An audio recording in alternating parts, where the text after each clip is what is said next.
I get what you're trying to say. You got married because of money, right? Don't talk nonsense. It's pretty clear, right?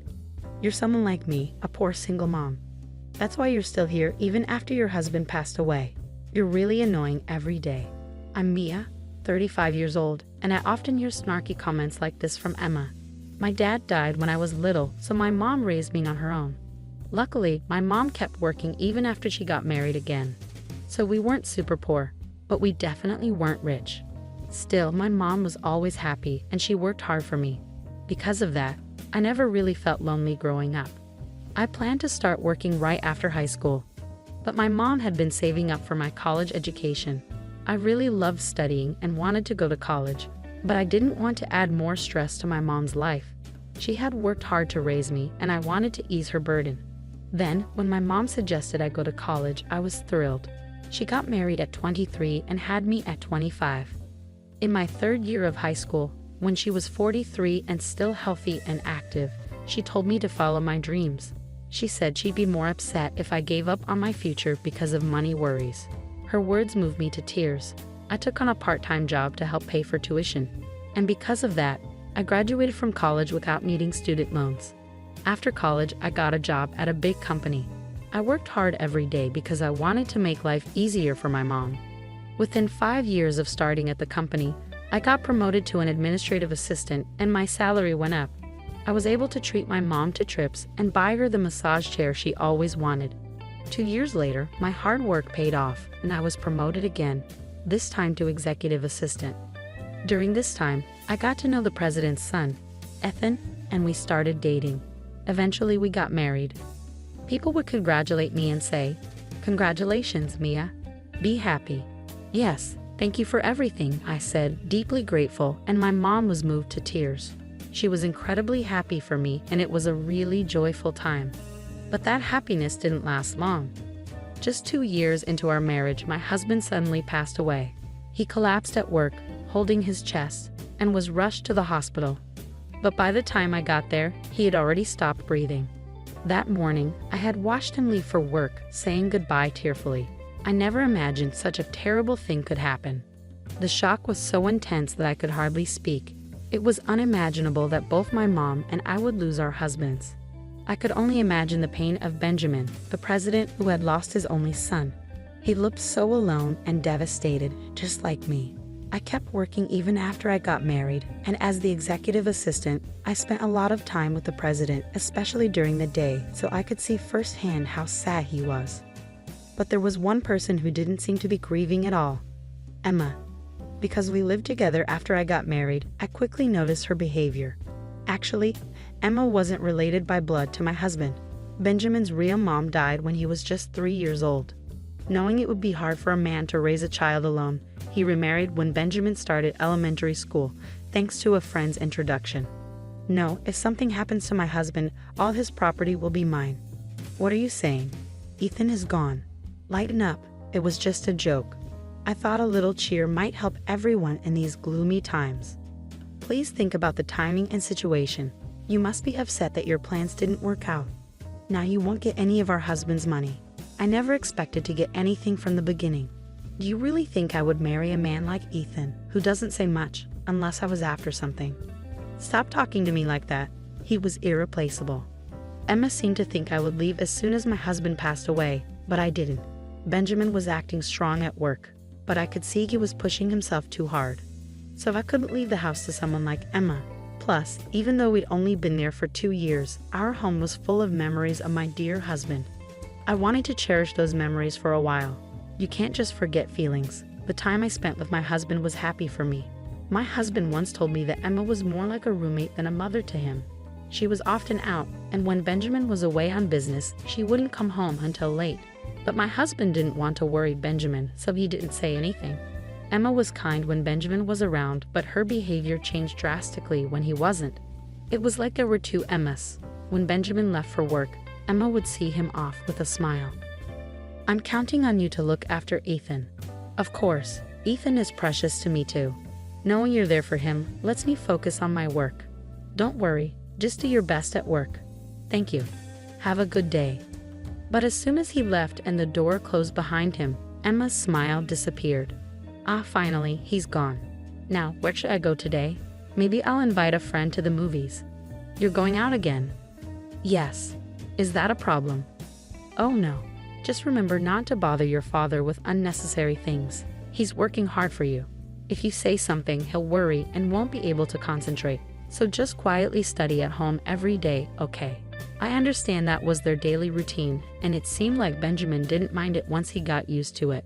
In fact, he felt more comfortable when he wasn't paid too much attention. As a child, he saw Emma as more like his dad's wife than his mom.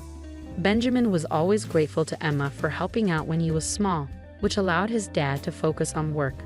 Benjamin's company was passed down from his step-grandfather, and he was really good at running it. Under his leadership, the company grew a lot. Now, he's managing 5 businesses, each making millions of dollars every year. So Benjamin was always super busy. My husband used to tell me that when Benjamin was a kid, he hardly had time to relax at home. Seeing him tired from work every day, my husband didn't want to bother him with unnecessary stuff, like mentioning Emma. Plus, Benjamin didn't feel neglected, so there was no need to trouble him. He was okay keeping his concerns about Emma to himself. That's just how he was, laid back. He didn't seem like a typical heir to a big company. Did you ever get mad about it? Nah, not really. I was fine as long as she was home. It gave my dad peace of mind, and we always had plenty of snacks. My husband laughed it off, never making a big deal out of it. I loved that about him. They weren't mean to me, they just didn't pay much attention to me. Sure, Emma would sometimes make snide comments, but I just brushed it off as typical mother-in-law stuff. She was often out doing her own thing, so we didn't see each other much, and her comments didn't really bother me. If my husband wasn't bothered by it, I didn't see a reason to bring it up. However, Emma's spending habits did bother me a bit, as I've always been thrifty. But since neither Benjamin nor my husband said anything, I kept my thoughts to myself. But after my husband passed away, seeing Emma splurging on luxuries while Benjamin was heartbroken made me uneasy. A man who was like a son to him had died, yet Emma showed no signs of grief, which made me even more upset. Emma, please try to support Benjamin. Even though he's acting okay, he's really feeling lonely, I pleaded. Why should I listen to you? What's your motive, huh? Trying to get into our family for inheritance? I never even thought about that. Well, Ethan's gone now. So why don't you just leave? I'm not leaving. Benjamin said I can stay as long as I need to. Emma gave me an annoyed look but didn't say anything else. She probably felt relieved knowing I wouldn't inherit Benjamin's wealth. But 3 years after my husband's death, Emma was getting more annoyed with me being around. Her sarcastic comments were getting more frequent and hurtful. Whether at home or work, I'm always with Benjamin. Emma seemed to think I was trying to manipulate him to get his money. It hurt to be seen that way, and I started questioning if it was right to stay in a house where my husband was no longer alive. I could feel the pressure of Benjamin's situation at work every day. Maybe it would be better for me to go back to living with my single mom instead of staying here and dealing with Emma's sarcasm. My mom is turning 60 this year, and last year marked the 3rd anniversary of my dad's passing. I had been thinking about my future when Benjamin suddenly collapsed. He was lucky to survive, but there was a good chance he would need care even after leaving the hospital. Things didn't immediately fall apart at the company when Benjamin collapsed because he had trained his successors well. However, I noticed a change in Emma's attitude. That man, God, he got what he deserved, she muttered. He's been so tight with money lately. What do you mean, tight with money? I asked. Our credit card limit has been reduced and our living expenses have been cut. Is the company in trouble? I don't think so, Emma, I replied. As it turned out, Emma missed her husband's 3rd anniversary ceremony last year because she was hungover from a wild night out, which Benjamin discovered when he checked the credit card bill. Even though Benjamin rarely checked Emma's spending, this time he did. Missing their son's memorial was too much, even for him. In his anger, Benjamin decided to limit the money Emma could spend. However, she still had enough for a normal life, so there was no need to complain. Benjamin himself mentioned that the company might be facing difficulties. Emma's absence affected him deeply, and before he realized it, things started to go downhill. I explained. Don't act clueless, you know it as well. All because we lost our only son. How does that justify jeopardizing the company? No, I honestly didn't, I replied, but Emma persisted.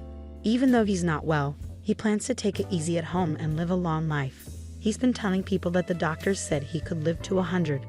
That's reassuring. There's nothing good about it. If he lives that long needing care, it won't be a joke, Emma said, her nostrils flaring. Emma's angry rant about Benjamin calling him dull and annoying left me feeling uneasy. Who did she think had been paying for her extravagant lifestyle? Even if Benjamin's company was struggling, she could at least offer to help support him, I thought. And then Emma dropped another bombshell. So I've decided to divorce him. Pardon? Just think about it. The company might be in trouble. What if we end up in debt? It's smart to settle the property and leave before we run out of money. Are you going to leave Benjamin when he needs help?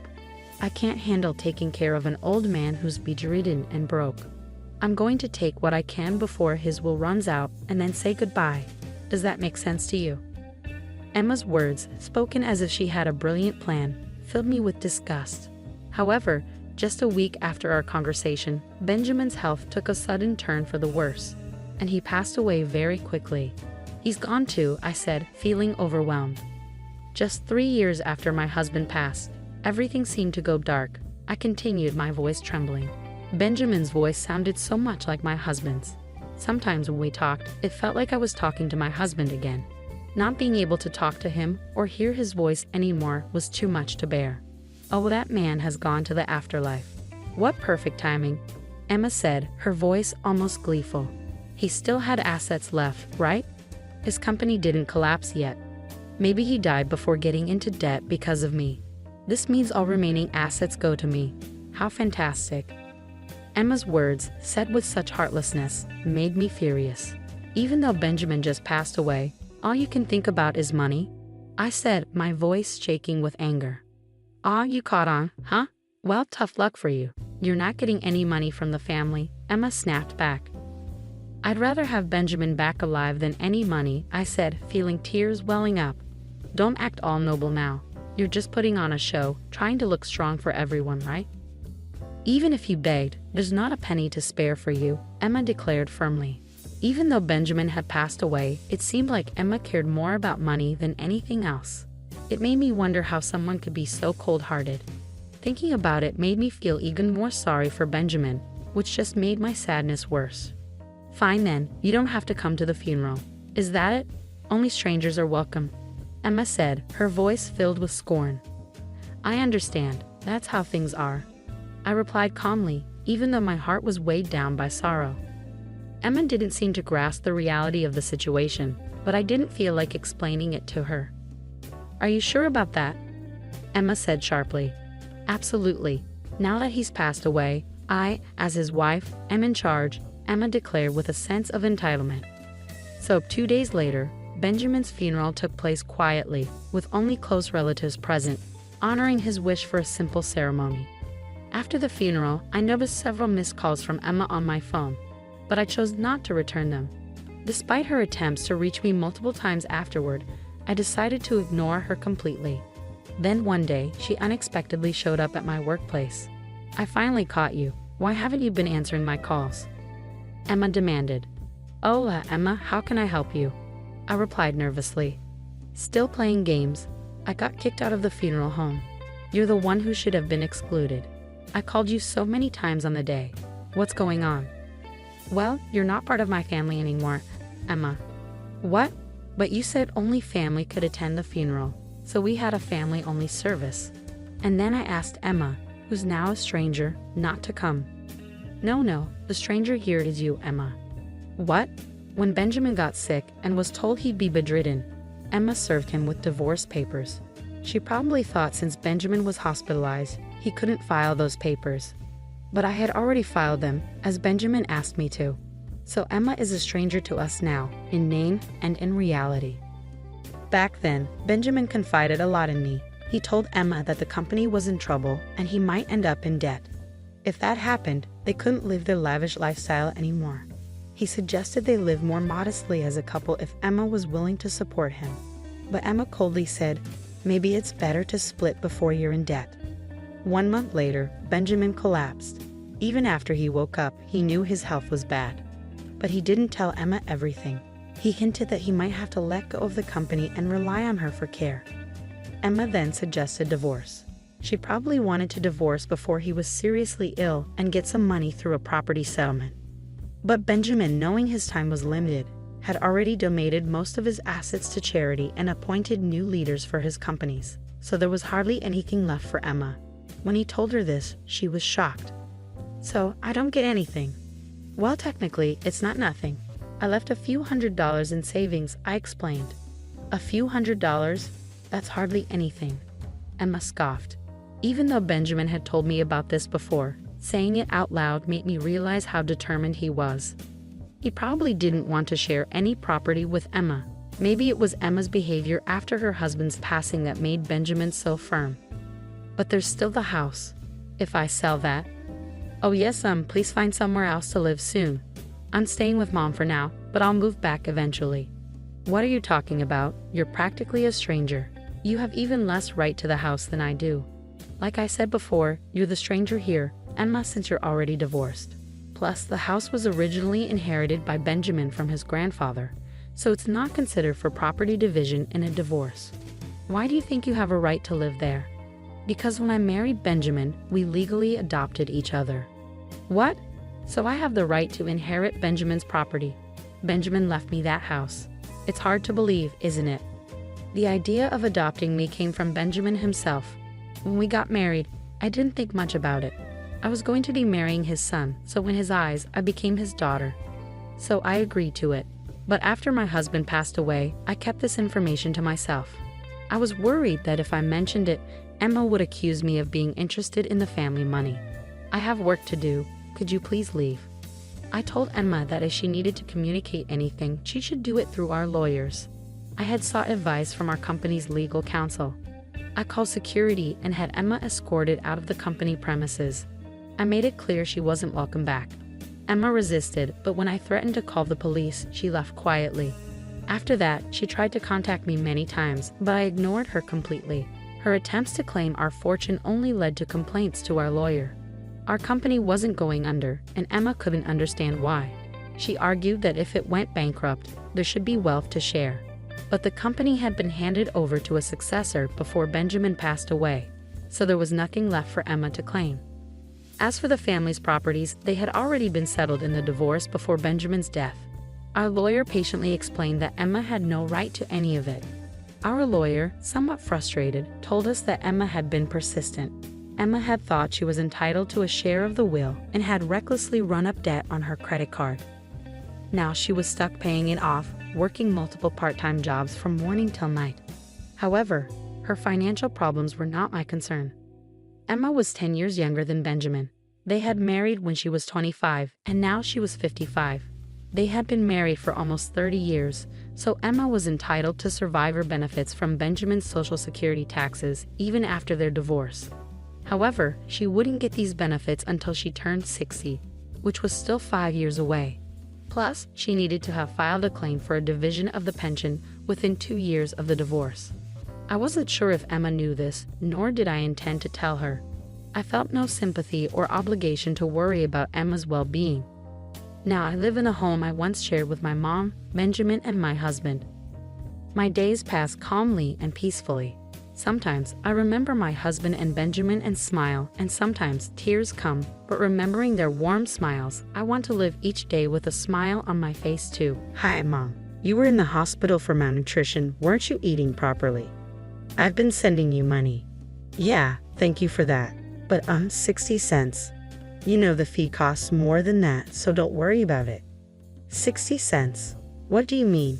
I'm broke and I've been living a frugal life, cutting down on food and utility expenses. Eventually, I collapsed from malnutrition. My eldest son, Raymond, has been sending me 60 cents every month. I told him it's not the amount but the thought that counts. I thought I'd been sending you 100 a month. Soon, shocking truths were revealed one after another from Raymond. I am caroling. I am turning 80 this year. I lost my husband 5 years ago, and now I live alone in an old apartment. Since getting married, I have been a full-time housewife, relying on my own pension and my husband's survivor's pension as my only income. Life is not easy, and I have been cutting corners day by day. Of course, I save on food expenses as well as utilities and water bills. and I barely get by living in a cheap apartment. Today, it has been lightly snowing since morning, but I don't turn on the heater to save electricity. I wear a down jacket and layer warm pants in the house to stave off the cold. My fingers are chapped and bleeding from doing chores with cold water. I have frostbite on my left hand, which is swollen and red-black as I rub my stiff fingertips while cleaning up after lunch.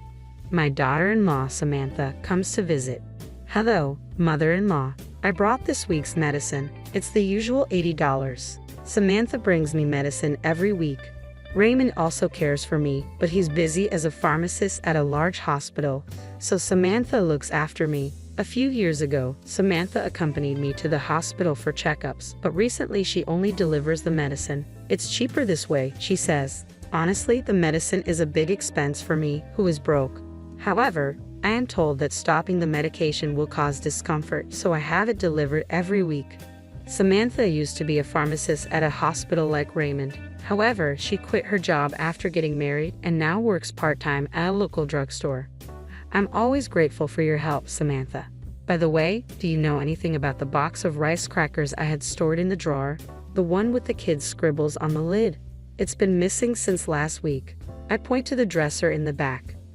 Last week, I had Samantha tidy up around the dresser, but the box has been missing ever since.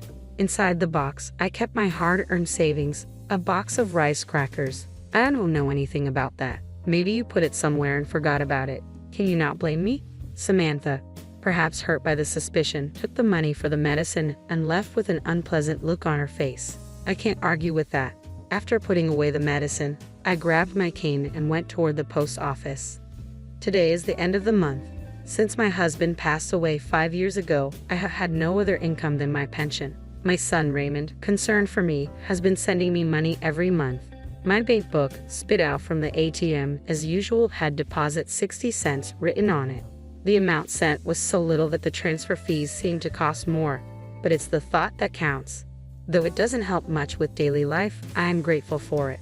After leaving the post office, I headed to my regular greengrocer. Since I visited every week, I became quite familiar with the energetic owner Dane, who is in his 60s. When I went to the store just before closing, I could get unsold or bruised vegetables at a discount. I always went to the store in the evening, targeting those discounts. Today, I got bruised turnips and radishes and wilting spinach. I thanked Dane and went home to pickle all the turnips and radishes in my homemade brine. The secret brine pickles I've been making for years as a hobby and to save money are excellent in both flavor and texture. I had a simple but delicious dinner of spinach and pickles. Lately, my health has been deteriorating. I feel dizzy when I stand up and I get short of breath just from moving a little. My nails and fingertips are also in bad shape. Perhaps my body is weak because I haven't been eating well due to cutting food expenses. I've had health issues before, but I never paid much attention, thinking it was due to age. But recently, the pain in my body is unbearable and the dizziness is terrible. I tried calling Samantha to see if she could take me to the hospital. The hospital, just for dizziness. Well, I'm old, so it might be inevitable. But I'm worried. I haven't been to the hospital in years. Could you take me for once? But I'm busy, I don't have time. Raymond is working non-stop too. I'm sorry, but can we do it another time? It's not that urgent. Samantha refused to accompany me to the hospital. Even the nearest hospital is quite far from my home. Being broke, I can afford not only the medical fees but even the transportation costs. Oh, and please don't contact Raymond. He's in a crucial period at work. If anything happens, please contact me. Samantha emphasized that and then hung up the phone. I sighed and took my medicine with cold water. One day, as I was chatting with Dane at my usual greengrocer, I was hit by another severe bout of dizziness. Unable to support myself with a cane, I squatted down on the spot. Dane rushed over. "Are you okay?" and peered into my face. The dizziness didn't subside even when I sat down. "I'm just feeling a bit dizzy. Nothing is wrong. I'm fine." As I said that, I tried to stand up forcefully. Suddenly, the world spun around and I fainted. When I woke up, I found myself in a hospital bed. Dane was sitting beside me, receiving an IV drip. I heard the story from Dane. Apparently, after I collapsed at the greengrocer's, he called an ambulance for me. I had slept all night since being brought to the hospital, and it was already bright outside. The doctor explained that I had anemia due to severe malnutrition. Unbeknownst to me, my bones had become hollow, and my body was in a more serious condition than I thought. I was worried about the treatment costs and wanted to leave early, but the doctor told me I had to be hospitalized for a week. Caroline, I always tell you to eat properly. I was shocked when you suddenly collapsed. Dane had always been concerned about my health. Sorry for making you worry, but I don't have any money. Didn't you have an eldest son? He's a doctor or something, right? He must be earning a good salary working at a hospital, so he could at least send you some money. He's a pharmacist. I've been receiving support from him. I smile awkwardly and close my mouth. I receive a monthly allowance from Raymond, but it's too small to help with my living expenses. With the weekly medicine fee I pay to Samantha, even my pension has been significantly reduced. Dane says I should get more money, but I'm hesitant to accept money earned by others, even if they're family. However, what worries me now is the hospitalization cost. With my barely getting by lifestyle, I can't imagine affording such high medical bills. Also, I'm concerned about my precious rice brine pickles. If I don't stir them every 3 days, they'll go bad. After thanking Dane for returning to the store, I searched for my cell phone to contact Samantha. Looking at the screen, I saw that the battery had died. I don't remember Samantha's number, but I memorized Raymond's because it's similar to my home number. Samantha told me not to contact Raymond, but with things like this, I can't avoid it. I borrowed the hospital phone to call Raymond. Hello? Oh, thank goodness. It's been a while since we connected, Raymond. It's your mother, sorry to call you during work.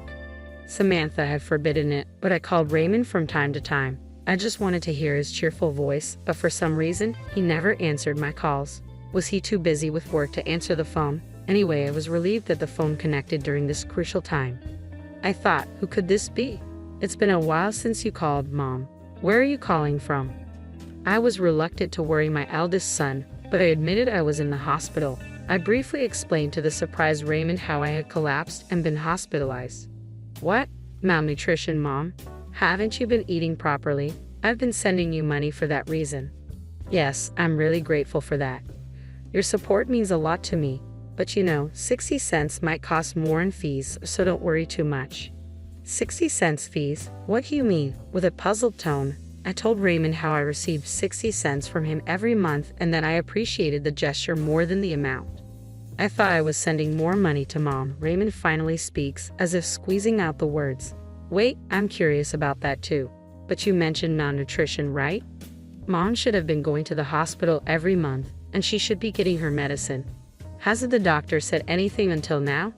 Yeah, I'm getting the medicine. Samantha delivers it to the house every week. I haven't been to the hospital in years. Lately, I've been having bad dizziness and palpitations, and I wanted to go to the hospital if possible. But Samantha said I'm busy, so maybe next time. Just the medicine every week. Raymond seems to be worried about something as he mumbles on the phone. Anyway, I know you're busy, but could you please bring me some clothes and the insurance card on your next day off? And I'd like you to mix the rice brine pickles every 3 days, alright? I have the keys to our parents' house, so I'll leave work early today and go there. Don't worry about the hospital bills. I'll be there by evening. Raymond seems strangely preoccupied, but I'm grateful he can come right away. Thanks. Be sure to wash your hands well and mix the pickles with your bare hands, Mom. I'm here. How are you feeling? Are you okay? After the call, Raymond shows up in the afternoon. It seemed he left work early. As he organizes the clothes and personal belongings he brought from the house, he asks me in detail about recent events, about the house, my health, the medicine, Samantha. It's like a continuation of this morning's phone call. He also brought my bank book from home, and we opened it to check the contents together. From the date 5 years ago, there's a series of deposit 60 cents entries. Raymond glares at them with a fierce expression. Since this morning's call, Raymond's behavior has been strange. Did something happen at work? I thought he must have been very busy, as I had tried calling him 2 or 3 times a month, but never got through, and he never returned my calls. I feel bad for making him leave work early today. I casually apologize for it, and Raymond is taken aback and asks rapid-fire questions. He quickly takes out his smartphone and starts operating it intently as soon as he hears my story.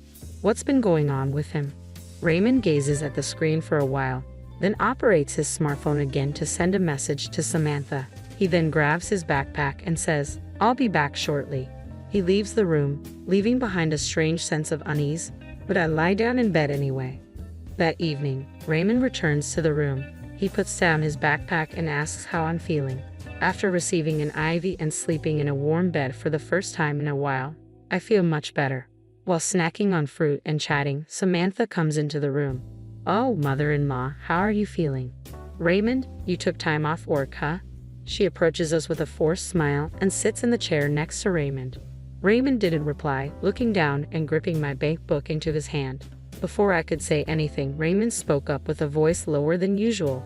"Samantha, Mom's malnourished. Do you know why?" Samantha stayed silent. There was a tense atmosphere. Raymond turned to face Samantha, glaring at her head-on. "Mom's been broke for so long, barely able to buy food. It's not just food, she's been cutting back on electricity and gas, living on the edge for years. When I went to her place today, there wasn't even a heater in the dead of winter." "Well, wait, Raymond, we're in a hospital. What happened? It's not Samantha's fault. There's no money."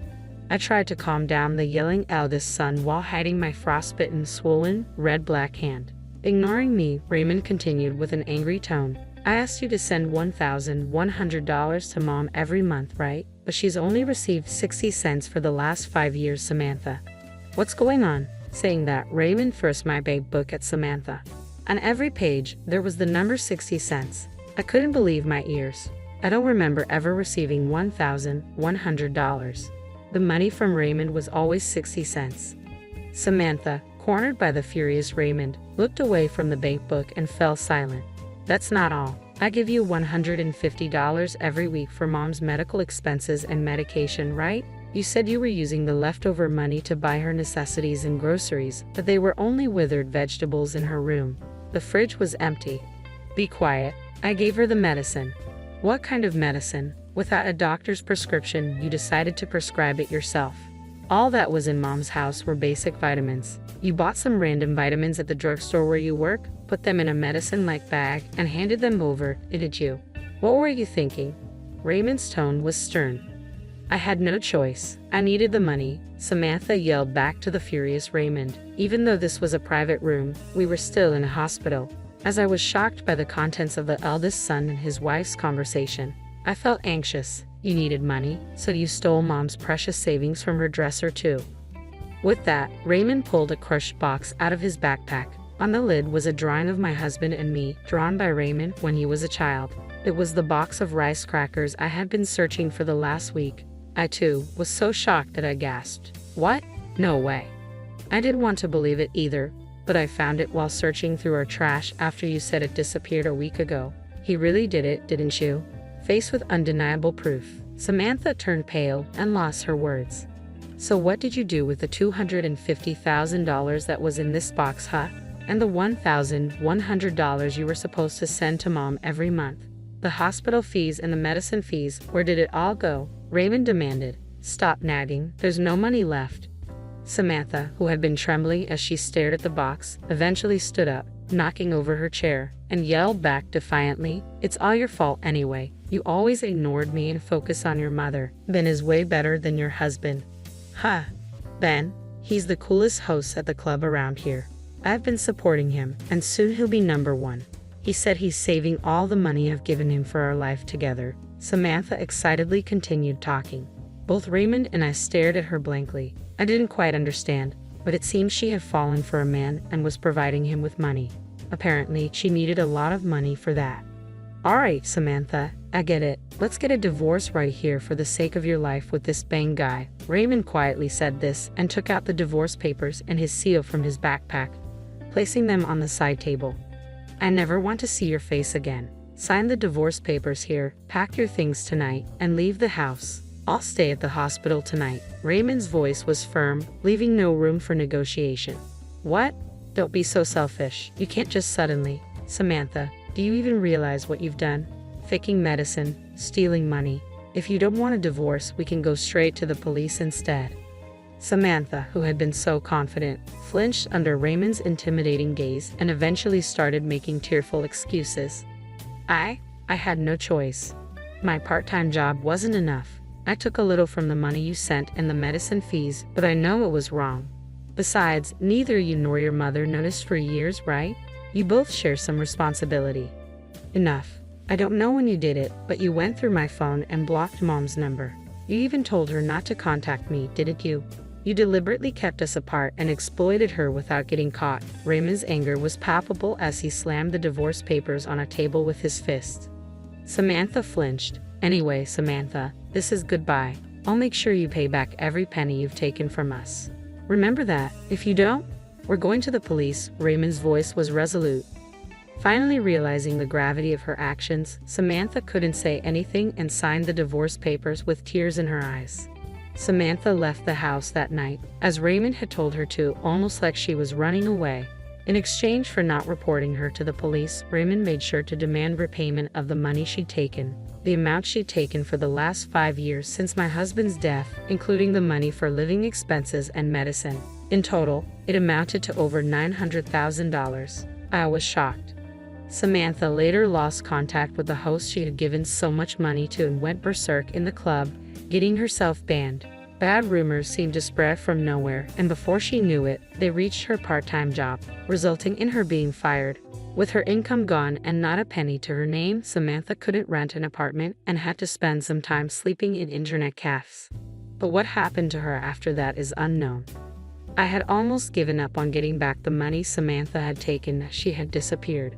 But her family, who learned of the situation, decided to repay the debt in small amounts on her behalf. It might be difficult to recover the full amount of stolen money, but I was happy with their gesture. After being discharged from the hospital, I decided to leave with Raymond. We're living peacefully together in the house Samantha left, just the two of us. I had been forced to live a difficult life, being exploited by Samantha, but now, in our warm, comfortable home, I'm eating well, and my health has improved.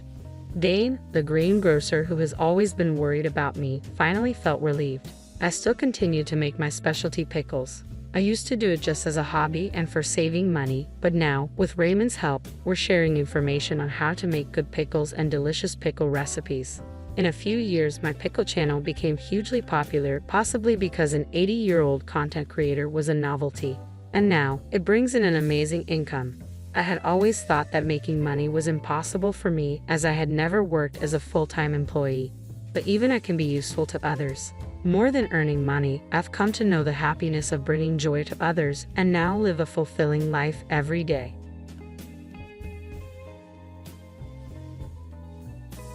Listen, you need to move out. We've decided to stay in his house. What? It's too crowded for us newly married couple to have everyone here, and this isn't even your house. If you don't like it, find your own place. Sophie can stay here if she wants. Kicking her out is unfair. My mom's words made me feel relieved, but my brother and his wife were still unhappy. This happened 5 years ago when my younger brother, right out of college, brought his girlfriend home and said he wanted to marry her. My name is Sophie. I'm 33 now, and my brother, who's 5 years younger, got married right after college. His wife was still in college, 3 years behind him. My brother and his wife really wanted to tie the knot right away, but our parents suggested waiting until she finished college. Oddly enough, her parents didn't mind either way. It seems like she's a carefree spender, and her folks just want her out of the house as soon as possible. We'll cover her tuition today, but after that, she's your responsibility. So anything other than her education isn't our concern, we said casually, not wanting to bother with rent. The newlyweds chose to stay with our parents. Thankfully, our dad, who used to be well off, owned a spacious old house. With enough space, it wasn't a big deal for them to live together. My dad grew up in a wealthy family, so he never faced money troubles like a regular worker. He hardly shared his thoughts, always wearing a smile and seeming a bit out of touch with reality. Mom often guided him, but I never saw him lose his temper. "I got a talking to from your mom again," he'd say with a chuckle. Dad was easygoing, taking everything in stride, which is probably why he and Mom got along so well. I adored Dad. He'd just laugh along when Mom scolded him. And so began the living arrangement with a newly married couple. My sister-in-law doesn't lift a finger around the house. She doesn't even bother with the vacuum or sorting her laundry from ours. Cooking? Forget about it. She waits for Mom or me to make meals. "You could pitch in a bit, you know." I finally snapped, only to be accused of picking on her. "You're intimidating, sis. Maybe that's why you're still single at your age," she quipped, giggling. My brother just joins in her laughter. At least do your own laundry. Isn't it embarrassing to have someone else wash your underwear, sis? I thought we were all one big happy family. She'd fake tears for sympathy. My brother always took her side in moments like these. Sophie, just because Emily is young and cute, don't get jealous and bully her. We're not here to be your servants. Living together means following some rules. Emily's a student, her main focus should be on her studies. We're family, so we should be able to cooperate, right? He said this without any hint of remorse. Even though Mom suggested they get their own place and help us with rent, he brushed it off. If we move out, it has to be a fancy apartment. We can't settle for something cheap, such selfishness. When I asked Dad to intervene, all he'd say is, it's tough for just the two of them to manage. They're still young. And because of that, my brother and his wife felt even bolder. When I hit 30, I got engaged, and it was a stroke of luck. My future husband was a client from work, and we hit it off during meetings. He was thoughtful and kind, so when he asked me out and then proposed, I was over the moon. Finally tying the knot, surprised someone would want you. Better make sure you don't mess it up, my brother remarked. Glad you found a buyer. Can't wait for the busybody sister-in-law to be out of our hair. My parents chimed in, blessing our union wholeheartedly. I'd visit my parents occasionally, but my brother and his wife hadn't changed. She graduated the next year but didn't work or help around the house. When I tried to advise her, I was told I was a stranger now and shouldn't meddle. But I had a feeling they weren't leaving because they wanted to keep hold of the family assets. Deep down, they were probably relieved they didn't have to share them with me, now that I was married and gone. However, leaving doesn't mean I forfeited my rights to inherit. My brother and his wife probably understand this, but now that I'm not around, it might feel they can do as they please. When the time comes, I'd gladly give up my inheritance if they take good care of our parents and the house. But for now, I don't see any signs of that happening. About 2 years later, my father's health deteriorated, and he was in and out of the hospital. I pitched in with his care, visiting him as often as I could.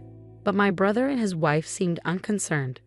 My father started mentioning his $20 million inheritance, and every time I visited, I noticed my sister-in-law sweet-talking on my father's side, saying, "Hey sis, I'd love to help out too, but Mom handles everything, and I never get the chance." But you never showed interest in that before, did you? That's not entirely true. But don't you think Mom might be trying to keep us out of the loop to control the inheritance? Our parents are really close, and I think Mom wants to handle everything herself. I don't think she's thinking about it that way. Really? So you believe we'll get a fair share when Dad passes? Stop it. Don't talk about such unlucky things. Dad's still with us. I'm really frustrated with my brother and his wife, who seem to only care about money. But it's unclear if my father actually has that much wealth. While her family used to be well off, my father is just a regular salaryman. I can't imagine he has that much saved up. A year later, my father passed away. I hurried to the hospital as soon as I heard his condition had worsened suddenly. But when I arrived, he was already gone. The only solace was seeing how peaceful his face looked. I'm sure he was smiling, being looked after by Mom until the end. You're smiling, right, Dad? You were carefree till the very end. My husband left work early to join me, but my brother and his wife didn't show up at the hospital. When I reached out to my brother, he calmly responded, "If he's already gone, what's the point of rushing there?"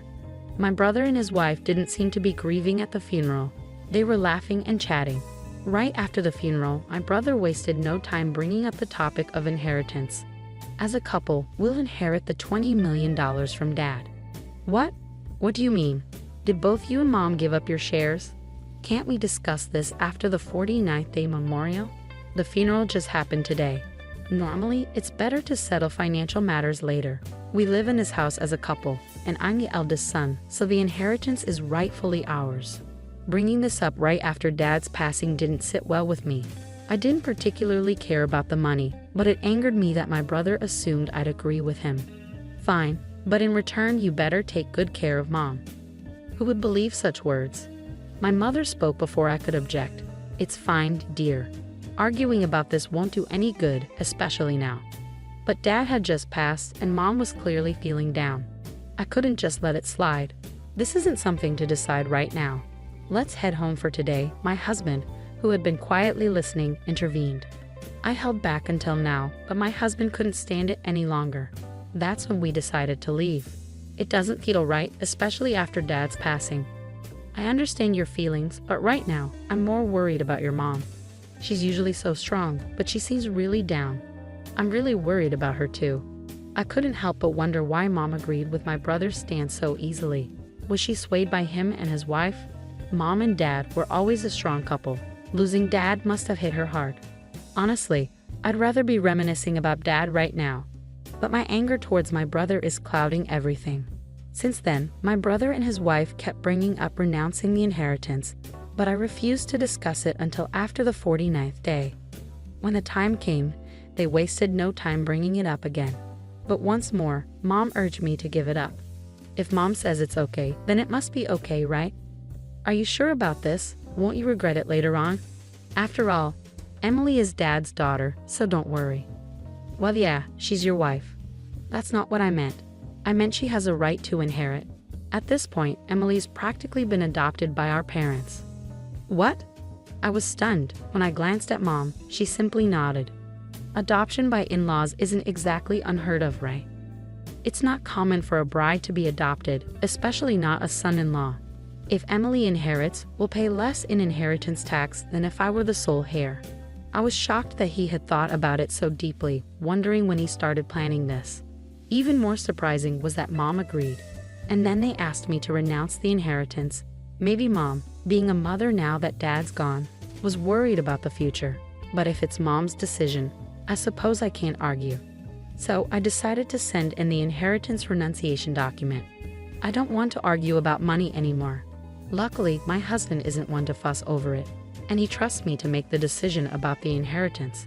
If renouncing it means Mom can live peacefully from now on, then it's the best choice. About a month later, my sister-in-law called me. It looks like your mom is losing her memory. What? But she's always been so tidy. The house must be a disaster if she's not cleaning. It was hard to believe my mom, who was usually meticulous about cleanliness, could leave laundry lying around and not bother to clean. And after she's just eaten, she yells at me, "I'm hungry. Are you trying to starve me? Can you imagine?" And I'm the one cooking for her. She's turned into a completely different person. Is it true? Have you taken her to the hospital? It seems unbelievable. She gets aggressive when I try to get her out, and it's embarrassing to be seen with her in public. Sam thinks I should just let her be, but I'm the one dealing with her all day, and I'm at my wit's end. Honestly, I'm tired of it. So I decided to stop by my parents' house on my way home from work. I was speechless at the sight of my mother, who looked unrecognizable. She was sitting on her bed in dirty pajamas, hair unkempt, with vacant eyes. It's only been a month, but she's changed so much. It's clear she's not herself. "Mom, you know who I am, right? What's happened to you?"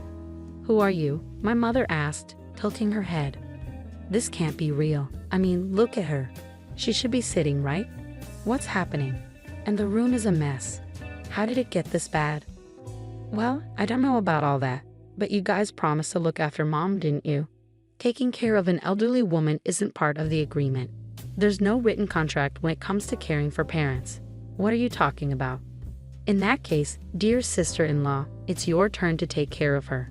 I was going to do that without being asked.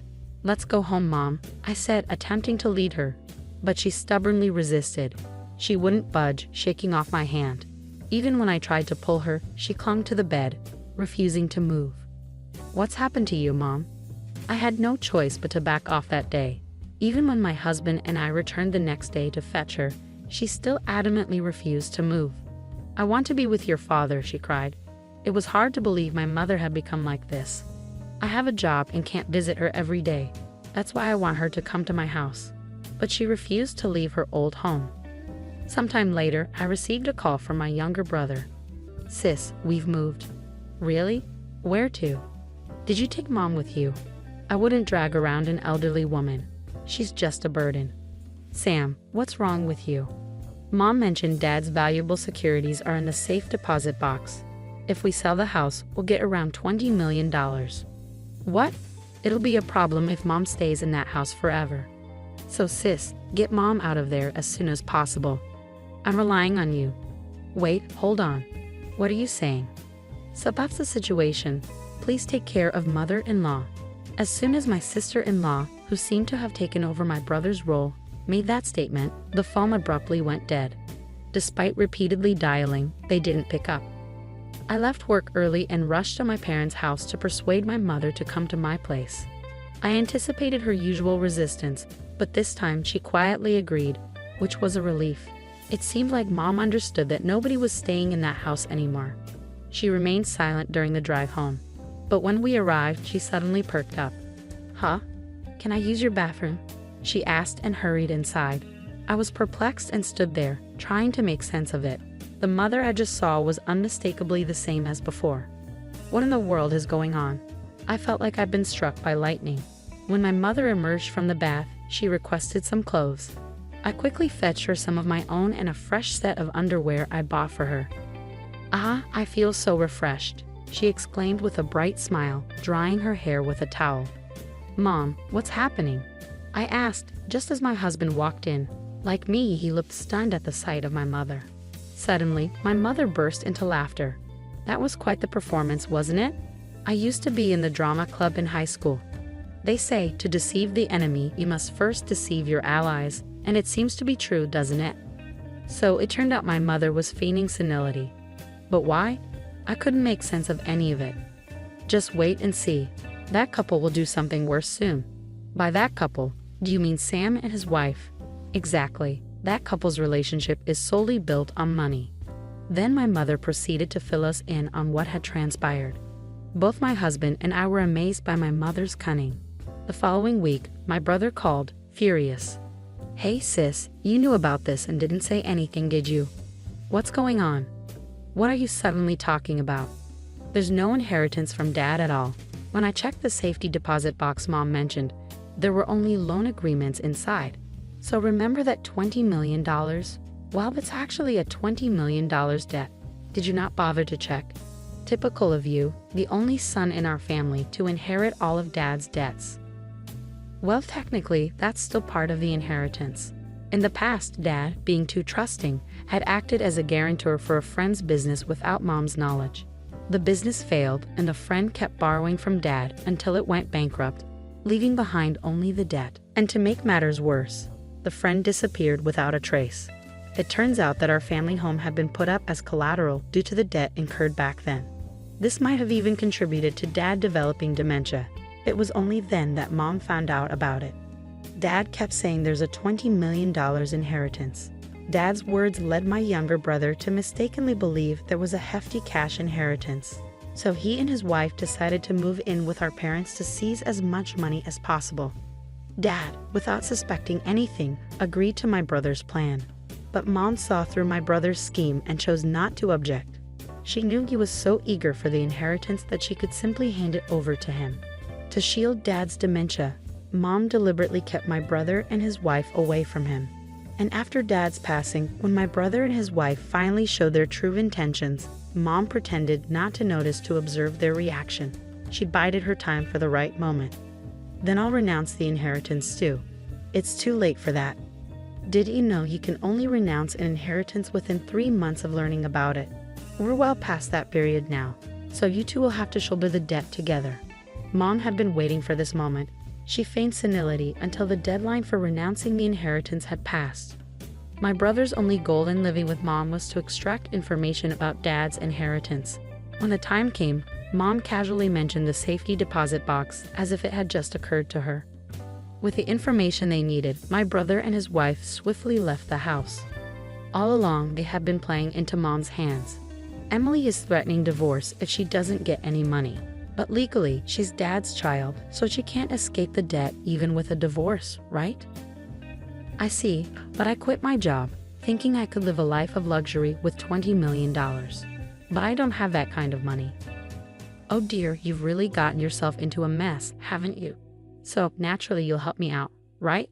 Why should I help you? You're the one who pushed Mom and me to renounce the inheritance, so I shouldn't be involved anymore. Well, thanks to you, I'm in this mess. I'm sure Dad is crying tears of joy to have such a dutiful son. Good luck paying back the debt. The family home was seized due to the mortgage, leaving the land and house, worth nearly $720,000, insufficient to cover the debt. My brother and his wife struggled to make repayments while their marriage suffered under the strain of financial stress. As Mom predicted, they eventually divorced, consumed by constant money disputes. Mom agreed to dissolve the adoption, making Emily a stranger to us. She likely hoped this would absolve her of the debt, but reality is unforgiving. Despite the dissolution, Emily still inherited the debt from her father's passing. "You deceived me," my sister-in-law stormed in, her anger palpable. However, we hadn't intended to deceive her.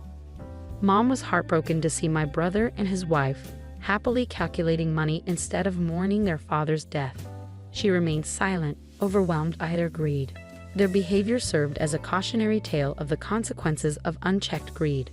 Afterward, my brother continued to pester us for money, prompting us to relocate without informing him. To my surprise, I discovered that Dad had taken out a substantial life insurance policy with Mom and me as beneficiaries. Despite his passing, he had diligently kept up with the premiums. The fact that my brother wasn't listed as a beneficiary left me questioning whether Dad had been aware of the situation all along. Despite his seemingly carefree demeanor, perhaps the true strategist in our family wasn't Mom, but Dad. He had once murmured, "There's a $20 million inheritance. Whether intentional or not, I can't say for certain now." My husband and I used the insurance payout as a down payment on a new home. Meanwhile, my brother and his ex-wife seemed to be working while dealing with pressure from loan sharks. Their troubles were no longer my concern. Even after our move, my brother persisted in contacting us, demanding to know our whereabouts. That's when I mentioned the insurance money. "You renounced the inheritance, so that money should be mine," he shouted. However, inheritance renouncement and life insurance are distinct matters.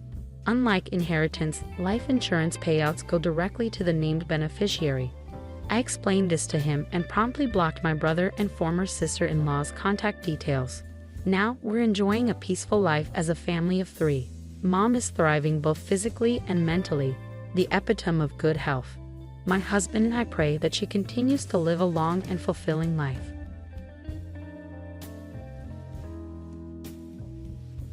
This house belongs to me and my parents. Write up the divorce papers and leave Leon, my husband. He treats me like a maid and always favors his parents. I've been patient until now to not upset my parents, who were happy about our marriage. But if he's going to act like this in front of them, I'm done. Okay, I'll do what you want. I walked out of the room, bringing my upset parents with me. When will he understand all his mistakes? I can't wait for that moment. I'm Jessica, 29 years old. My parents were both 40 when I was born. They really wanted a child, but it was tough, and the treatments for infertility weren't as good back then, so they went through a lot of sadness. Just when they were about to give up, I came along. They still talk about it happily, even now, because I was the child they'd been waiting so long for. My parents showered me with love. When I see my old photos, I can feel how much they cared for me. Even though my parents weren't rich, they made sure to celebrate special occasions like my birthday, Easter, and even my kindergarten graduation in a big way. They were super supportive of my education too. Whenever I showed interest in something, like learning English or reading, they'd jump to support me. They'd enroll me in English classes and buy me lots of books. They always said, "If it helps with your studies, just tell us, and we'll make it happen." Looking back, I realized they must have struggled to pay for all of it, but they never let on. They always had smiles on their faces and threw big celebrations whenever I did well in school. As I got older, my friends would sometimes think my parents were my grandparents, but it didn't bother me. I met my husband, Leon, through a matchmaking service. We both had elderly parents and were only children, so we connected over our similar situations. We shared hobbies and had great conversations. Our relationship progressed smoothly, and we eventually decided to tie the knot. My parents were overjoyed at our wedding and blessed our marriage with tears of love. In the beginning, I was working after we got married. Both of us have elderly parents, which wasn't something we were unhappy about, but we couldn't help but wish they were younger. It's tough to raise kids when you're older. We wanted to start a family soon, so Leon suggested that I quit my job to focus on raising a child. I loved my job, but his words made sense. I remembered my mom telling me about her night shift job and the stress it brought, and how it might have affected their ability to conceive. So I thought it might be a good idea to quit my job and focus on creating the right environment for having a baby. Leon also reassured me by saying, "You can always go back to work when our child is older." That made me feel better about the decision. Luckily, I had a professional certification that meant I could go back to work whenever I wanted. So I decided to leave my job and focus on being a full-time homemaker. But after we got married, Leon's attitude changed. Before, I thought he saw me as an equal, but suddenly, he acted like he was better than me. Being a housewife isn't easy. I had to cook 3 meals a day, do all the cleaning, laundry, and everything else. Things that were no big deal when I lived alone became a challenge, especially since Leon was really picky about everything and wouldn't let anything slide. Dinner should always have at least 3 dishes, and there should be hot pancakes for breakfast. My mom managed it all even while she worked. When I wake up, my suit and shirt should be ready on a hanger. Just grab my bag and go, he'd say, as if that's the least a housewife should do. That's how my parents always did it. Whenever I tried to object, he'd snap back, "You're a housewife, remember? Don't get too high and mighty while living off my money." That became his go-to line. Despite his complaints about me spending his money, what Leon gave for household expenses barely covered it all. I spent my days carefully managing our budget, constantly searching the internet for ways to save money.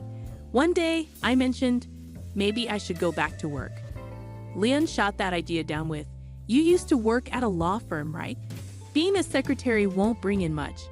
I won't let you neglect the housework for that." So he wouldn't even consider letting me return to work. I wondered if Leon was misunderstanding something, but by then, I was too exhausted from his constant complaints and yelling to argue. Honestly, I wasn't sure if I could keep up with the quality of housekeeping if I also had a job.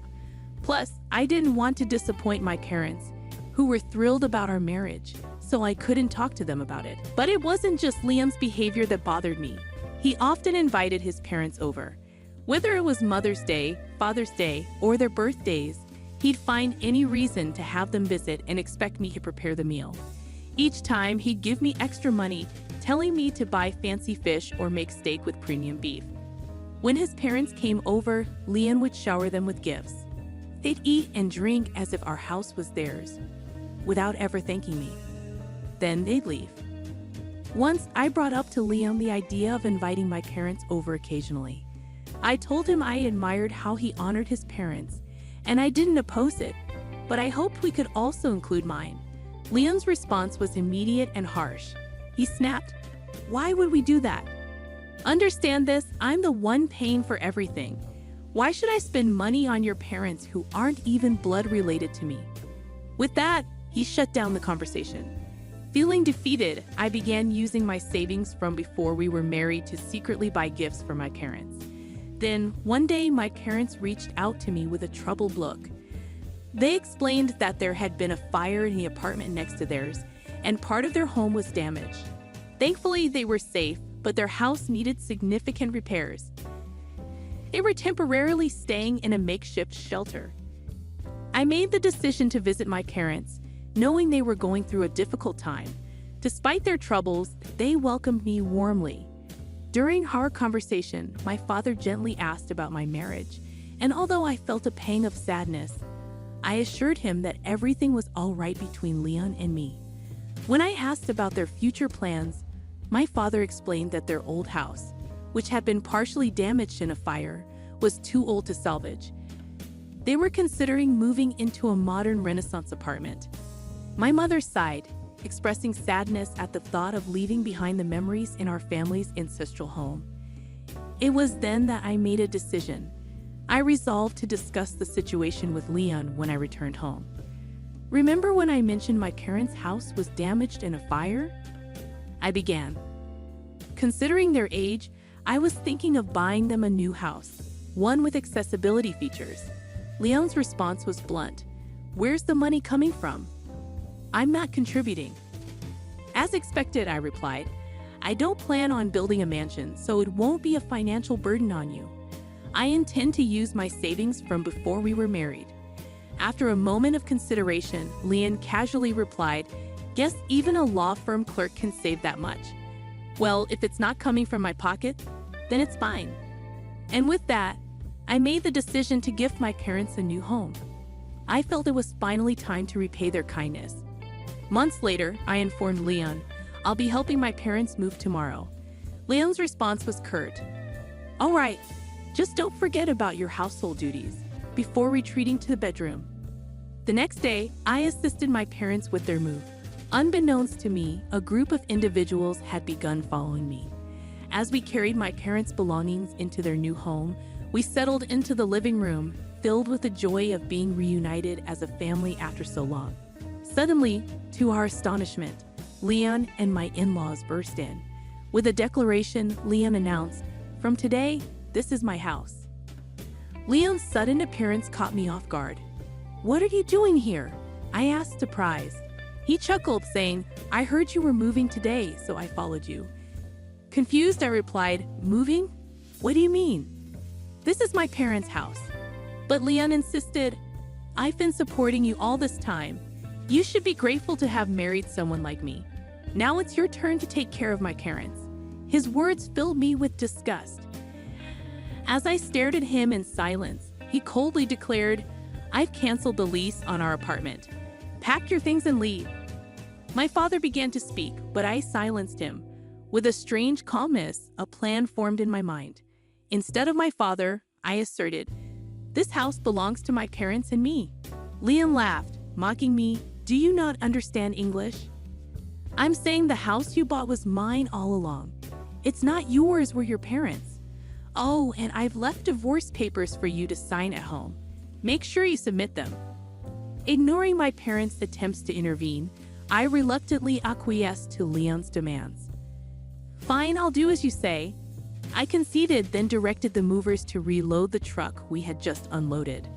While overseeing the process, another truck arrived, bearing Leon's and his parents' belongings. Comforting my bewildered parents, I promised, "I'll explain everything later.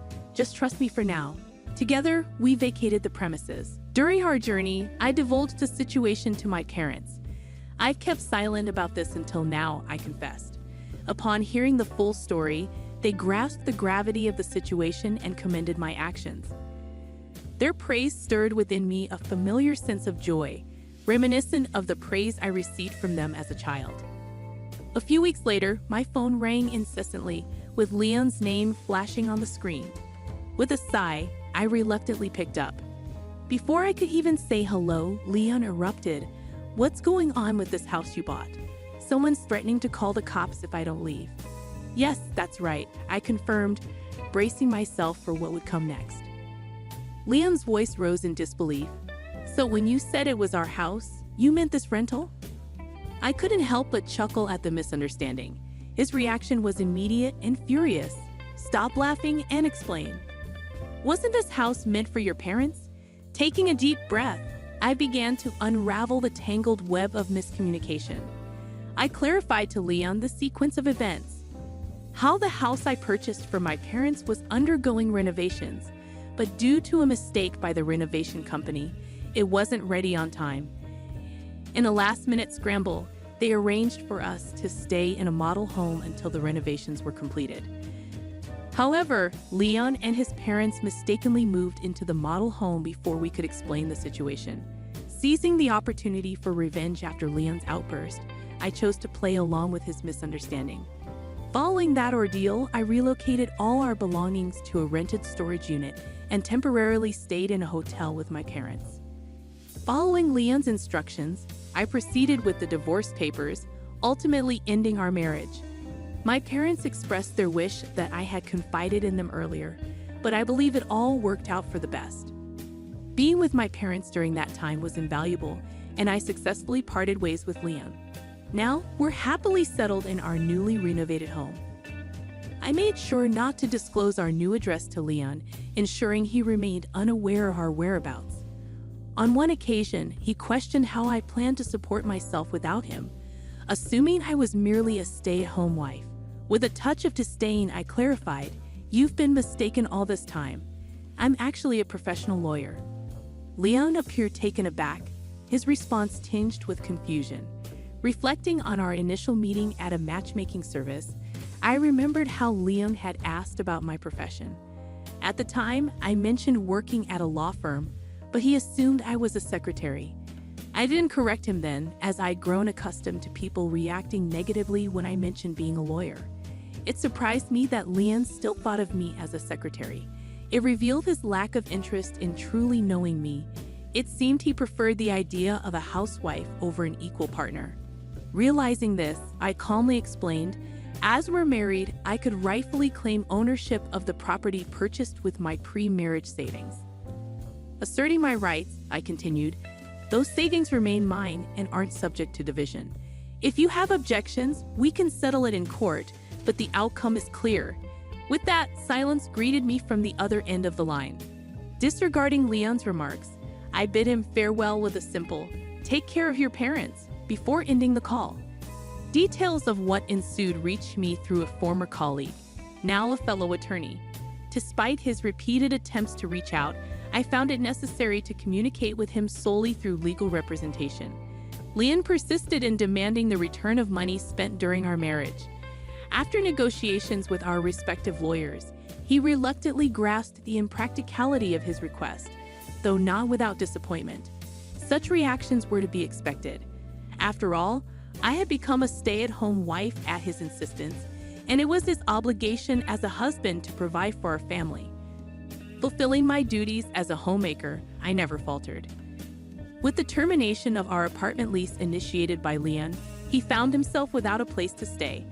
Presently, he has resettled in the cramped condo where his parents reside, the three of them uncomfortably sharing the limited space. Leon's financial situation was dire. His meager salary coupled with his lavish spending on personal pursuits and gifts for his parents left him virtually penniless. Despite our previous circumstances, Leon had begun expressing a desire for a larger house. It seemed he concocted this plan after I mentioned to my parents my own aspirations of buying a home. Needless to say, his scheme failed spectacularly. To assume we would vacate quietly, even if it were a temporary residence, displayed a level of naivety that was almost laughable. It's disheartening to realize just how misguided my ex-husband could be. Now weary of caring for his parents in their cramped condo, Leon has persistently sought reconciliation. However, now that he is aware of my profession as a lawyer, I have chosen to ignore his advances. Currently, I am relishing the comforts of my new home alongside my parents. The idea of remarriage isn't particularly appealing to me at the moment. However, a fellow attorney whom I collaborated with during my divorce from Leon has expressed interest. I am considering adopting a more optimistic outlook, perhaps to grant my beloved parents the joy of meeting their grandchildren sooner.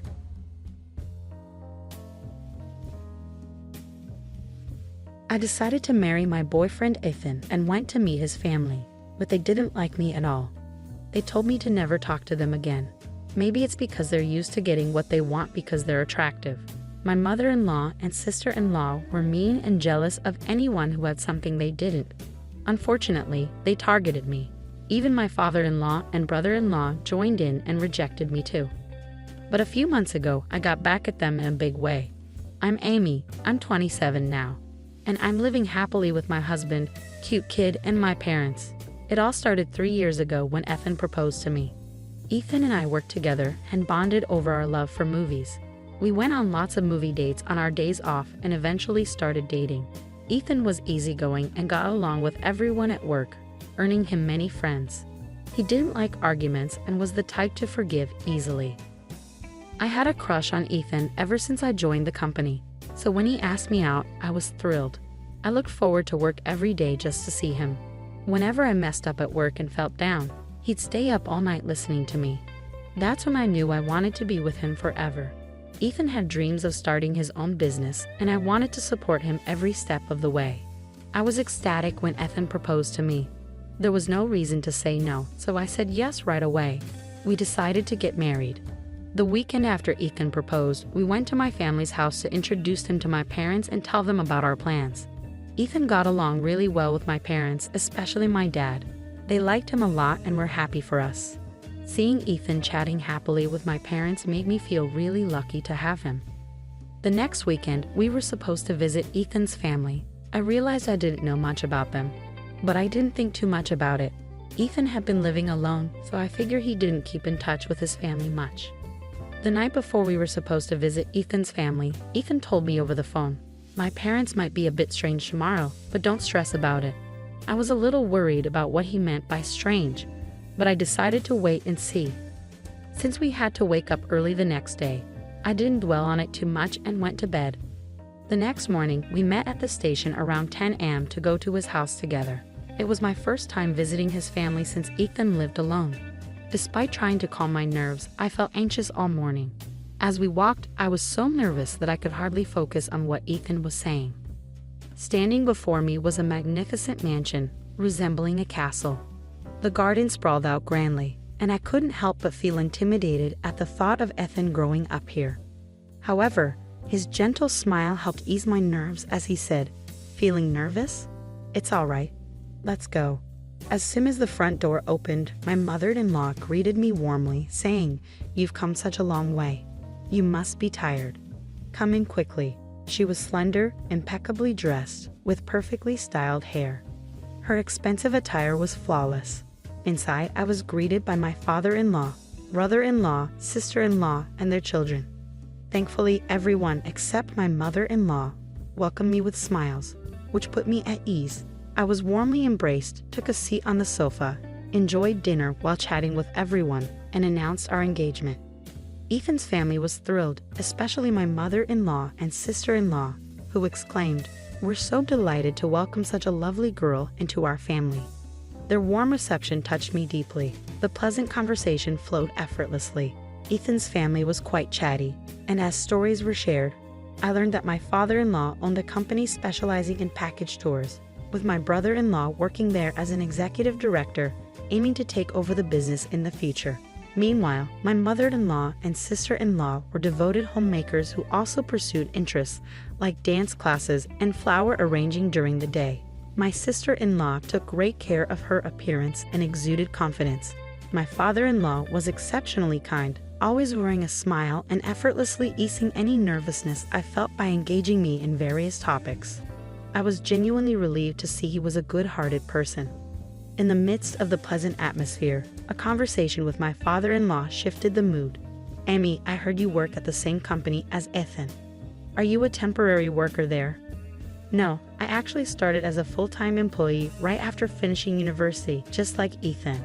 The company where Ethan and I work is a well-known corporation, highly sought after by job seekers.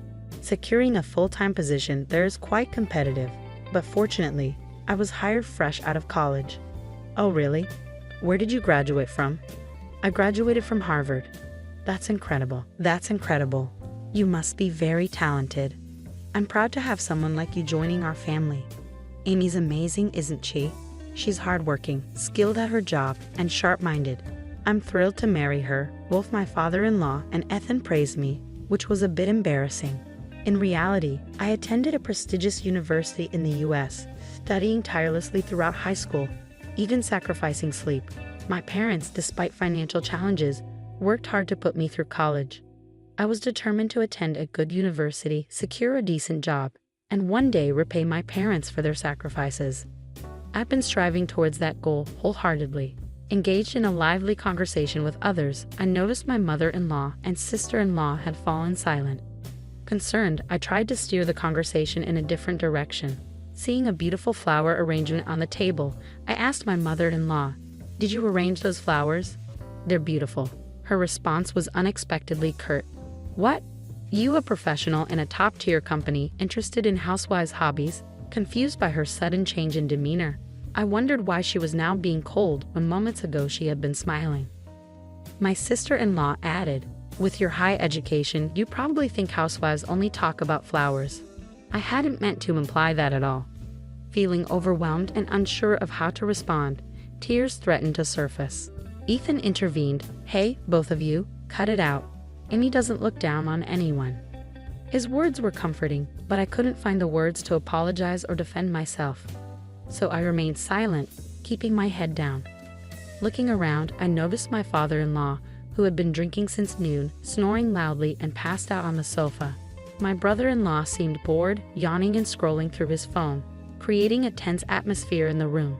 When Ethan suggested it was time to leave, I felt relieved to escape the uncomfortable situation. On our way back to the station, Ethan apologized, saying, "I'm sorry about today. My mom and sister have a lot of pride, especially when it comes to their high school education." According to Ethan, my mother-in-law had worked at a flower shop right after high school, where my father-in-law had fallen in love with her at first sight. She was undeniably beautiful, attracting many customers to the shop just to see her. After persistent pursuit, they started dating and eventually got married. Even now, it seems my father-in-law is still smitten with my mother-in-law, always doing whatever she asks. My sister-in-law was also stunning. She and my brother-in-law had been classmates in high school and reconnected at a reunion in their early 20s. Seeing her beauty, my brother-in-law fell head over heels, and after persistent efforts, they ended up together. Like my father-in-law, my brother-in-law seemed to follow his wife's lead. Despite my higher education, I couldn't understand why they felt insecure. They were both beautiful women with caring husbands who always looked out for them. Yet, I couldn't shake off a lingering sense of unease and doubt about marriage. Nevertheless, with approval from both families, we began planning our wedding. Although some uneasiness lingered, I believed that open communication would help us understand each other better. "Don't worry, I'll always support you, Amy," Ethan reassured me, helping me stay positive. After nearly 6 months of meticulous preparation, just a day before our wedding, Ethan's phone rang. It was his mother. After a brief conversation, Ethan's shocked expression hinted at something unexpected. "What? Why? We can't just change it." "Hold on," he said before the call abruptly ended. When I asked what happened, I awaited his response anxiously. Ethan stunned me with his revelation. "My parents, they just informed me that they won't be able to attend the wedding tomorrow." "What? What do you mean?" I was utterly shocked and anxiously pressed Ethan for more details. According to him, it appeared that his parents had forgotten about a trip they had planned for the same day as the wedding and couldn't make it. I couldn't believe it. My future in-laws were backing out of the wedding at the last minute. We stood there, bewildered, struggling to comprehend why this was happening. Despite numerous attempts, we couldn't reach his parents for an explanation. Desperate for answers, we rushed to their house, only to find it dark and deserted, with no signs of anyone being home. I expressed my concern to Ethan. "When I visited your family the other day, I couldn't shake the feeling that I might have upset your mother and sister." Things felt tense towards the end. Ethan replied, "I've mentioned it before. Both my mother and sister have strong personalities. Smart women can be a bit stubborn. Even if they were upset, I wouldn't necessarily know." When I questioned, "But why would your father skip the wedding too?" Ethan explained, "My dad and brother-in-law, they tend to prioritize keeping the peace with their wives. They probably sided with them to avoid upsetting my mother." He looked troubled as he spoke, leaving me speechless. Ultimately, despite our efforts, we couldn't reach Ethan's family even on the day of the wedding. We had no choice but to proceed without them. Why did this happen? Did I inadvertently do something wrong? And was it truly just a matter of them forgetting about their planned trip to the hot springs? Even if it was, I struggled to understand why Ethan's family would choose a vacation over attending their own son's wedding. My parents, who had arrived at the wedding venue, were taken aback upon learning that Ethan's family wouldn't be attending. Ethan apologized to my parents, saying, "I'm truly sorry for the inconvenience my parents have caused." My parents reassured him, "It's not your fault, Ethan. Please don't worry. Let's just enjoy the wedding." Despite their comforting words, their expressions betrayed a hint of complexity. I felt awful for putting my parents in such a situation on our special day. Throughout the reception, we overheard whispers from both Ethan's friends and mine, all wondering, why aren't Ethan's parents here? Even our boss, who graciously offered to give a toast, inquired, "Where are your parents?" We were left grappling with how to respond. We couldn't possibly reveal the truth. My parents chose to go on a trip instead of attending their son's wedding. So when asked about Ethan's parents, we simply stated that they were feeling under the weather. What was meant to be a joyous occasion turned into a mentally draining ordeal. A few days after the wedding, Ethan and I visited his parents' house to share the news that the ceremony had concluded. "Oh, Amy, it's been a while. How was the wedding? Did you have a good time?" "I'm sorry, I couldn't attend because of my trip that day. I meant to bring you back a souvenir, but things got busy, And I forgot, she replied without a hint of remorse. Despite feeling sadness inside, pondering why I deserved such treatment, I forced a smile to maintain peace with Ethan's family. Ethan expressed his frustration, canceling the day before the wedding and having all the relatives miss out. Is that even normal? If you didn't want to come, we could have spared you the invitation. His sister-in-law added, I would have come if Amy wasn't the bride. What? What does that mean? I was bewildered, my head spinning with confusion. Then, to further escalate the situation, the mother-in-law chimed in, Don't just blame us. I wanted to witness my son's special day, but Amy ruined it. I'm a victim too. I demand an apology. Ethan defended me, his voice firm, as I was too stunned to respond. Amy didn't cause anything. She's innocent. Finally, the usually silent father-in-law erupted, Enough. How dare you barge in here on our day off to complain? Is that why you're here? Get out. With furious anger, he expelled us from the house. As I slipped on my shoes at the doorway, a sharp prick startled me. Ouch! In a rush, I lifted my foot, spotting a caterpillar squirming inside my shoe. Roast out, I hopped outside and released the critter. My mother-in-law and sister-in-law, who had been observing, asked, Are you alright? With a spiteful chuckle. Eager to leave, I mumbled, Sorry for the trouble, and made a swift exit. But my mother-in-law halted me. Amy, please avoid getting involved with us. Except for weddings and funerals. Huh? Before I could inquire further, she shut the door abruptly, ending the exchange. Confused about my apparent offense, all I wanted was to bond with Ethan's family. During the journey home, Ethan repeatedly apologized. You don't have to force yourself to engage with my family anymore. I'm truly sorry. Hearing that my in-laws would have attended the wedding if I weren't the bride left me feeling guilty and perplexed, even though I didn't understand why. I couldn't help but sympathize with Ethan's predicament. The next morning, I woke up to an intense itchiness all over my body. It was unbearable, prompting me to leap out of bed and rush to the mirror, only to discover that my entire body was inflamed with fiery red swelling. Despite having to work that day, I quickly called in sick and headed to the dermatologist. It turned out that the swelling was a reaction to caterpillar stings, yes, from the one I encountered the day before. The itching was agonizing, and for nearly 2 weeks afterward, I struggled to sleep due to the severe discomfort. Reflecting on the incident, I recalled noticing my brother-in-law near my shoes at the front door when I visited Ethan's house. In the past, I might have dismissed it as a harmless mistake, but given the strained relationship with my in-laws, I couldn't shake off the feeling of distrust. About a month later, Ethan fell ill and was hospitalized. He had been experiencing persistent stomach pains for a week before seeking medical attention. Concerned, I insisted he take a day off work and accompany him to the hospital, where he was diagnosed with a probable gastric ulcer, requiring further tests and hospitalization. Despite the directive to only contact them for weddings or funerals, I hesitated but ultimately decided that Ethan's parents deserved to know, so I mustered the courage to give them a call. Hello, my mother-in-law answered the phone. My hand trembled, and I felt queasy as it rang. That's how much my feelings toward my mother-in-law had soured. Hello, it's Amy. I'm sorry for not reaching out sooner. I have some news about Ethan. Oh, what is it this time? Her dismissive tone grated on me. Ethan's been hospitalized. They suspect a gastric ulcer and are running tests.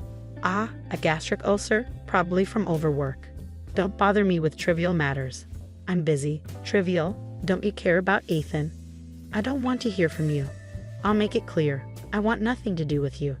Don't contact me again. I'm worried about Ethan. I'll call him directly. Suddenly, my brother-in-law took the phone. You're too persistent. Can't you see it's not a good time? I don't know what's going on with Ethan, but your constant calls are annoying. With that, he hung up abruptly. The click of the receiver felt like a breaking point. Their cruel words echoed in my mind. My mother-in-law's rejection, even with her son in the hospital, and the whole family's unilateral dismissal left me seething. They don't want me to bother them. Fine. I want nothing to do with that family. I won't ever reach out to them again, no matter what. Following the incident, Ethan's test results showed no major abnormalities, confirming a mild gastric ulcer. With medication and care, his health improved significantly.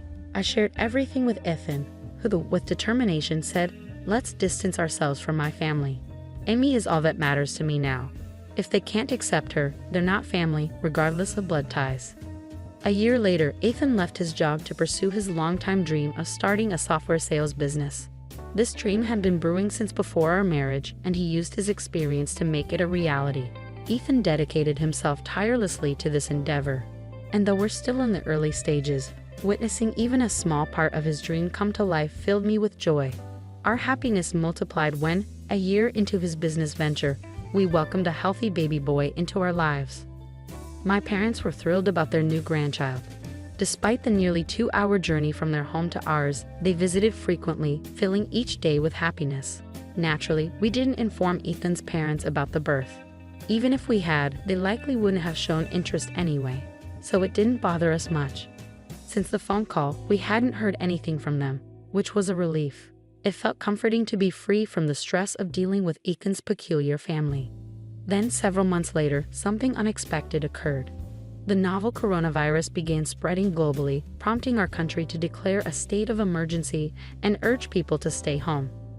News coverage was dominated by discussions about the virus, highlighting its impact on industries like restaurants and tourism. Seeing the challenges these sectors faced made my heart ache. I found myself wondering about the state of Ethan's father's package tour company, but honestly, it wasn't my concern. In fact, I might have even smirked at the thought of how his business was faring. Despite this, Ethan's own business was thriving. Although there were initial financial uncertainties, our income had surpassed what Ethan earned as an employee, and things were going smoothly. During this period, Ethan started receiving numerous calls from his parents' home. However, he seemed hesitant to engage with them, often ignoring the calls altogether. Voicemails piled up, but Ethan chose not to listen, adamant about distancing himself from his family. I frequently reassured Ethan, saying, "You don't need to worry about me. It's okay to reach out to them." Despite my disdain for his family, I felt guilty about potentially causing Ethan to sever ties with his parents. Yet Ethan remained steadfast, insisting, "Amy is the most important person in my life, not my parents. If they can't accept you, even as my parents, they hold no value to me." I felt a mixture of sorrow and admiration for Ethan's unwavering loyalty. Despite Ethan's ongoing refusal to answer calls from his parents, a letter arrived one day from their family home. Its contents were straightforward. "Our business is on the brink of bankruptcy, and we need to discuss urgent financial matters." Their audacity was astounding, considering they had cut ties with us. They demanded immediate contact, but we chose not to respond. Let them deal with their own troubles. That's what they deserve. Soon after, my phone began to ring incessantly. Since I was at work, I didn't notice the call, but a voicemail was left behind. It seemed Ethan's parents, unable to reach him, resorted to contacting me despite my earlier request not to. Reluctantly, I listened to the message only to hear, "Is this Amy's number? If Ethan keeps ignoring me, I'll pay him a visit. Make sure he knows." That was the extent of the message. 2 days after the voicemail incident, Ethan had a rare day off as it was Saturday. We were enjoying a peaceful family time at home, discussing our plans for the day after lunch when the doorbell suddenly rang. Glancing at the monitor, I saw my 4 in-laws standing outside. Ethan, noticing my shock, approached to see for himself. With a heavy sigh, he suggested we ignore them, confident they would leave if we didn't open the door. But I felt differently, thinking it would be pitiful to leave them standing outside after they had made the effort to visit. Ethan hesitated for a moment before agreeing to unlock the door. But pitiful? I couldn't bring myself to feel that way about such unpleasant in-laws. I intentionally kept the voice note from Ethan, knowing it would draw them to our doorstep eventually. My surprise at seeing them on the monitor was just an act. I anticipated their arrival. There was a motive behind letting Ethan's parents into our home. A retaliation was brewing, and it was time for a showdown. As soon as the door swung open, the 4 of them barged in without any sense of courtesy. Annoyed, they grumbled about the delay in opening the door. Their lack of manners was astonishing. Upon entering, Ethan's mother noticed our son playing happily with his toys and questioned his identity. I calmly replied that he was our son. She remembered my request not to contact us but dismissed it, claiming it wouldn't make a difference since we didn't seem interested anyway. Her contemptuous gaze and muttered remark about my cheekiness only fueled my resolve. I found myself relishing the moment and decided to address Ethan's father directly. "So, what's the purpose of this unexpected visit?" It would have been courteous to inform us beforehand if you intended to drop by, I remarked casually. Ethan's father, visibly irritated, retorted, "Didn't you read the letter?" "You mean the one that arrived 2 days ago?" I countered. His response was laced with frustration. "If you had read it, you would have contacted us." It clearly stated the urgency of the matter. Swiftly, I replied. "Oh, you wanted me to reach out? But you made it clear you wanted no association with us." I saw no reason to comply. Suppressing my amusement at the stern expressions of the four, I noticed Ethan, my husband, staying silent, wisely allowing me to navigate the conversation. It was incredible to think he was raised by parents lacking such basic sensibilities. Suddenly, my father-in-law's demeanor shifted, and he began pleading, "I apologize for the past. With COVID wreaking havoc on our business, cancellations are rampant, and new bookings are non-existent. If this persists, we face ruin. Can you spare some financial assistance?" I remained composed as I responded, "I sympathize with your situation, but I must decline. It's not easy to extend help to someone who's severed ties." However, genuine remorse might sway my decision. Enraged, my father-in-law erupted, attempting intimidation with a furious glare. Unfazed, I stood my ground, resolved to handle things my way. I made no demands, the choice was theirs. "You're welcome to leave if you'd like," I offered calmly. My father-in-law's frustration began to boil over, and he started pleading. "Please, I'm sorry. Help us out." Ignoring his pleas, I maintained my composure.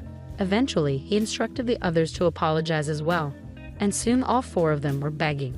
With a smile, I politely declined, saying, "No, thank you." Enraged by my refusal, my father-in-law slammed his hand on the table, shouting, You act all high and mighty when I'm humbling myself." He grabbed my collar, catching me off guard. Before I could react, Ethan intervened, firmly stating, "Dad, don't lay a hand on Amy." Ignoring Ethan's warning, my father-in-law demanded, "Are you taking your wife's side over your parents?" Ethan's response was unwavering. "Amy is the most important person to me right now. I can't condone mistreatment towards her, even from my parents. If you can't sincerely apologize to Amy, then leave." Infuriated, my father-in-law struck Ethan in the face. Amidst the chaos, I attempted to reason with him, but his anger only intensified. He began kicking Ethan while he was down, prompting me to intervene. As I tried to restrain my father-in-law, he pushed me aside, causing me to collide with the table's edge. Pain shot through my head as I realized I was bleeding. In a panic, I shouted for help, hoping someone passing by would hear.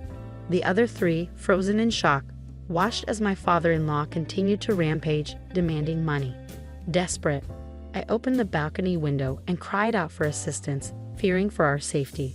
5 minutes later, the police arrived on the scene. My father-in-law's demeanor quickly shifted, attempting to downplay the situation by claiming it was all a misunderstanding. He even went as far as to accuse me of being drunk and shouting nonsensical things. I wasted no time in explaining to the officer the truth of what had occurred, urging them to take action against my father-in-law for assaulting both my husband and me and causing property damage by ransacking our home. In a sudden outburst, my father-in-law denied any wrongdoing and lashed out, punching a hole in the wall. His actions led to his immediate arrest, with the other three also taken in for questioning. My father-in-law was subsequently held in jail for some time. While my husband suffered only minor injuries, I required 10 stitches for the wound on the back of my head, leaving me with a sense of guilt for inadvertently putting him in harm's way. It later became apparent that my in-laws had been manipulated by jealousy, with my mother-in-law and sister-in-law instructing my father-in-law and brother-in-law to treat me coldly. Unable to resist their influence, they followed orders, leading to the series of events that unfolded. The incident with the caterpillar in my shoe was likely orchestrated by my brother-in-law, encouraged by my sister-in-law's envy. Jealousy has the power to drastically alter lives, and its consequences can be unforeseeable. The aftermath of their actions served as a stark reminder of the destructive nature of envy and the lengths some will go to in its grip. As expected, my in-laws faced financial ruin. Their business went under, and they lost their home, now residing in a modest apartment. With my father-in-law and mother-in-law nearing 70, finding employment is challenging.